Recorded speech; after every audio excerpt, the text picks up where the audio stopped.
Hi everyone, আসসালামু আলাইকুম। আমি তাহেবা। আমার আরেকটা নতুন ভ্লগে তোমাদের সকলকে জানাই ওয়েলকাম। আশা করছি তোমরা সবাই অনেক ভালো আছো।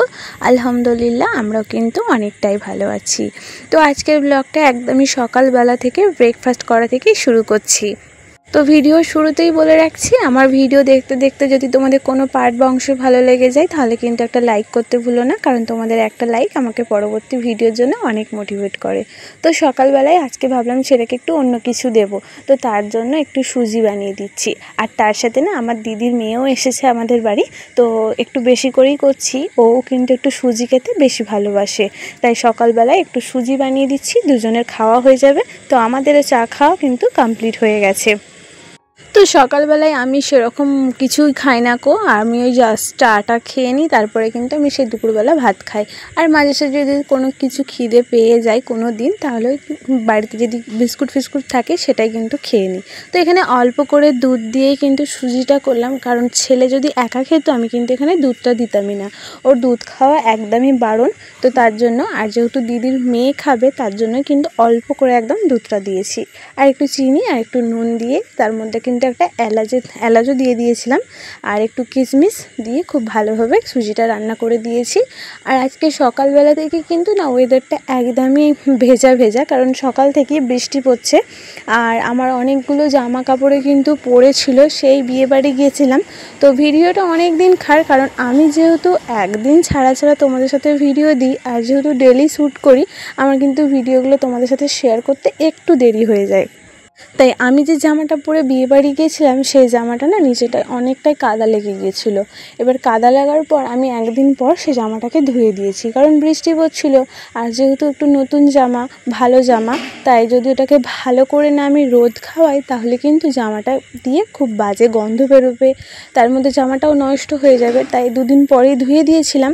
তাই ওটাকে ধুয়ে দেওয়ার পর আবার শুকাতেও কিন্তু আমার 2 দিন লেগে গেছিলো, কারণ একটু ভালোভাবে রোদ বেরোচ্ছিল না, খালি বৃষ্টিই হচ্ছিল। তো এদিকে আমার জামাটা ভালোভাবে শুকিয়ে তারপরে কিন্তু ভালো করে ভাঁজ করে নিয়েছি। তার সাথে মায়েরও কিছু শাড়ি ছিল, সেগুলো ভাঁজ করে ভালোভাবে গুছিয়ে এখন আলমারির মধ্যে রেখে দিচ্ছি। আর যেসব জামাগুলো আমরা রেগুলার ব্যবহার করি সেগুলো কিন্তু গুছিয়ে নিয়েছি। তো আজকে যেহেতু একটু সকাল সকাল ঘুম থেকে উঠেছি, তাই সবার আগেই ঘরদোর পরিষ্কার করার কাজগুলোই করে নিচ্ছি। আর প্রত্যেক দিন কিন্তু ডাস্টিংয়ের কাজ করা সম্ভব হয়ে ওঠে না। আর এদিকে দেখো আমার ছেলে কিন্তু আমার দিদির মেয়ের সাথে খেলা করতে করতে একদম ক্যামেরার সামনে চলে এসেছে। তো ও বুঝতে পারিনি ফার্স্টে, তারপরে যখন দেখতে পেয়েছে একটু রিয়াকশানটা দিয়ে নিল। তো আমি ওদিকে জামা কাপড়গুলো আলমারির মধ্যে রেখে দিয়ে এখন চলে এসেছি বিছানাটা গুছিয়ে নিতে। তো বিছানাপত্রও কেচেছিল, আর এখন জানো তো যা কিছুই কাচ্ছে 2 দিন না লাগলে শুকাচ্ছেই না কোনো কিছুই। তাই একটা অন্য রকমের চাদর এটাকে বিছিয়ে রেখেছিল, চাদরটা কিন্তু ওই খাটের থেকে অনেকটাই ছোট। তাই যেহেতু পরিষ্কারও আছে তাই ভাবলাম তুলেই দিই, চাদরটা ভালো লাগছে না। আর তাই চাদরটা আর বালিশের কভারগুলো সমস্ত কিছুই পরিয়ে নিচ্ছি। আমিও দেখেছি সকাল সকাল যখন ঘুম থেকে উঠে পড়া হয় না, দেখবে হাতে অনেকটা সময় থাকে আর রিল্যাক্সে কিন্তু কাজগুলো করা হয়। আর যেদিনকে দেখি একটু লেট হয়ে যায় কাজকর্ম করতে, তো হাতা মাথা খুঁজে পাওয়া যায় না, আর তার উপর কোন কাজটা কোন আগে করব বুঝতেও পারা যায় না, তখন দেখবে সেই কাজ করতে দেরি হয়ে যায়। অনেকদিন সকালবেলায় ঘুম থেকে প্রায় কদিন উঠে পড়ছিলাম, আবার কিছুদিন দেখছি দেরি হয়ে যাচ্ছে ঘুম থেকে উঠতে। তো আজকে একটু তাড়াতাড়ি উঠেছি, তাই কাজগুলো কমপ্লিট করেই ভাবছি একবারে রান্না করতে যাবো। তার উপর আবার আজকে ছেলের স্কুলও আছে। তো ছেলের টিফিন, রান্না বান্না সমস্ত কিছু কিন্তু একা হাতে আমাকে করতে হবে। তো এখানে দেখো আমি আর বঞ্জি কিন্তু মিলে খাটে চাদরটা খুব ভালোভাবে টান টান করে গুছিয়ে নিচ্ছি। তো সমস্ত ক্লিপটাই আর দেখানো হলো না, কারণ বঞ্জি বলছে তুমি আমাকে দেখাবে না গো। তো ভিডিওর মধ্যে আমি বললাম যে ঠিক আছে তাহলে তোকেও দেখাবো না। তো ও আর আমি দুজনে মিলে বিছানা চাদরটা সুন্দর করে বিছিয়ে এখন ঘরটা ঝাঁট দিয়ে একটু স্নান করে নেব, কারণ এত গরম হচ্ছে না কি বলবো, বৃষ্টি হচ্ছে তার সাথে কিন্তু গরমও হচ্ছে। আর স্নানটা করে নিলে কাজ করতে দেরি হলেও অসুবিধা হয় না স্নান করা থাকলে।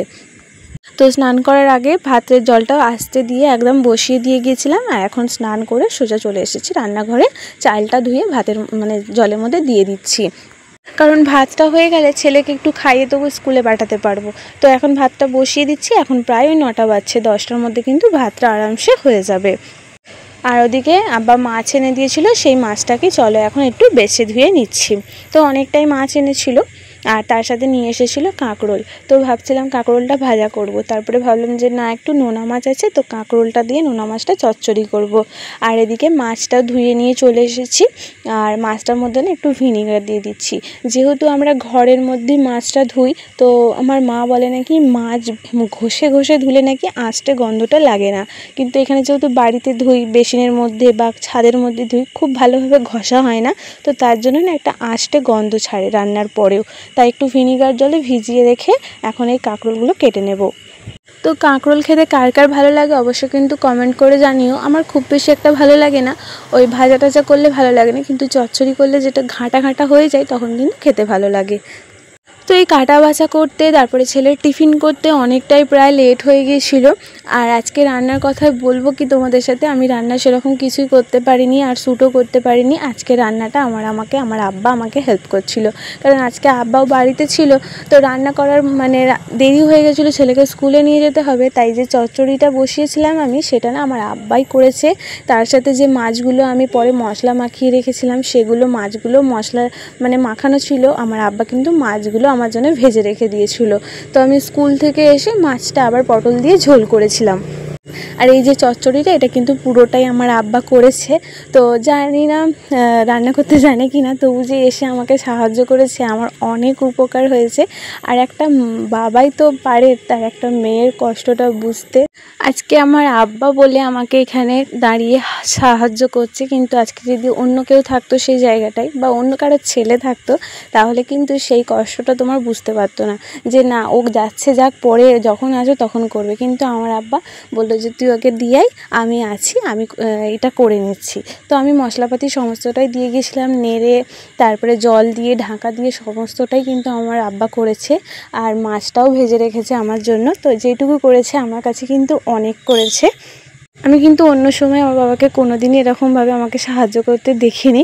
তো অন্য সময় করে, চা করে, তো চা করে আমাকে ডাকে যে চা খাবি আয়। সত্যি আমি কোনো দিনই মানে বলবো না যে আমার বাবাকে এটা বলে আমি ছোটো করছি, কিন্তু আমার বাবা সবার থেকে, দুনিয়ার সব থেকে বেস্ট বাবা আমার কাছে মনে হয়।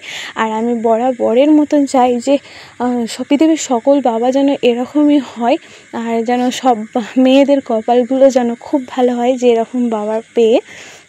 তো যাকে অনেক কথা বলে ফেললাম। তো ছেলেকে স্কুলে রেখে এসে দেখছি আব্বা এত বড় একটা পার্সেল নিয়ে এসছে। তো পার্সেলটার মধ্যে কি আছে বলো তো? পার্সেলটার মধ্যে আছে একটা বেডসাইড টেবিল। তো কিছুদিন আগেই ভাবছিলাম তোমাদের সাথে রুম ট্যুর শেয়ার করব। তো আস্তে আস্তে ঘরের জিনিসপত্র টুকটাক কিছু কেনাকাটা শুরু করেছি, যাতে ঘরগুলোকে একটু সুন্দর লাগে। তো তার জন্য এই বেডসাইড টেবিলটা অর্ডার দিয়েছি। তো বেডসাইড টেবিলটা পুরোটাই এরকম ফোল্ডিং মানে ছিল, খোলা ছিল, তো স্ক্রুপ দিয়েছিল। তো সেগুলোকে আস্তে আস্তে মানে লাগানোর কথা ছিল। তো সেটাকে আমি ওই যে একটা চার্ট দিয়েছিল কিভাবে, ম্যানুয়াল চার্ট, তো সেটাকে দেখে দেখে পুরো টেবিলটাকে সেট আপ করেছি। তো সেট আপ করে একদমই ভালো লাগছিল না বাইরে রেখে, তারপরে দেখলাম যে ঘরে খাটের সাথে রেখে দেখি কেমন লাগছে। তো ভীষণ আমাদের খাটের সাথে কিন্তু একদমই এটা ম্যাচ করেছে, বেশ ভালো লাগছিল।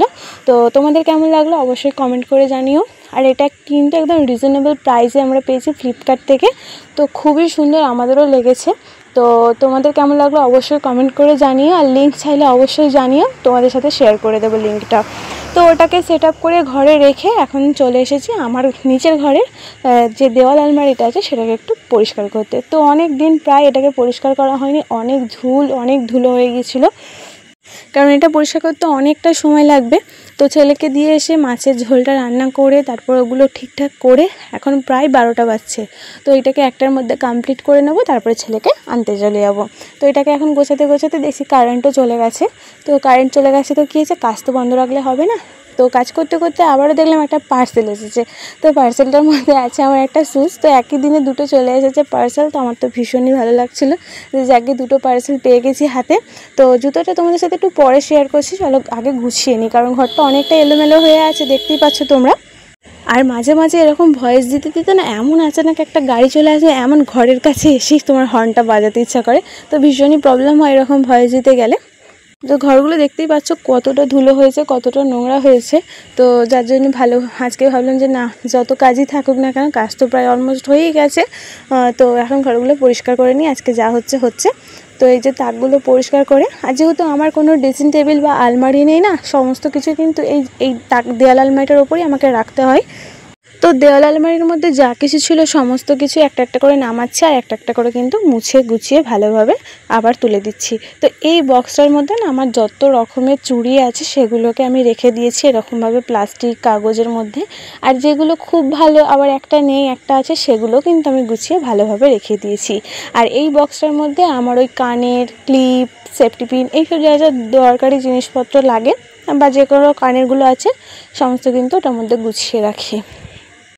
তো দেওয়াল আলমারিটা একদমই খুব ছোট, তো বেশি কিছু জিনিস ধরে না। ছেলের বইপত্র থেকে আরম্ভ করে আমাদের স্কিন কেয়ার, বডি লোশন, আয়না, তারপরে যা কিছু থাকে সমস্তটা কিছুই কিন্তু এর মধ্যে সাজানো থাকে।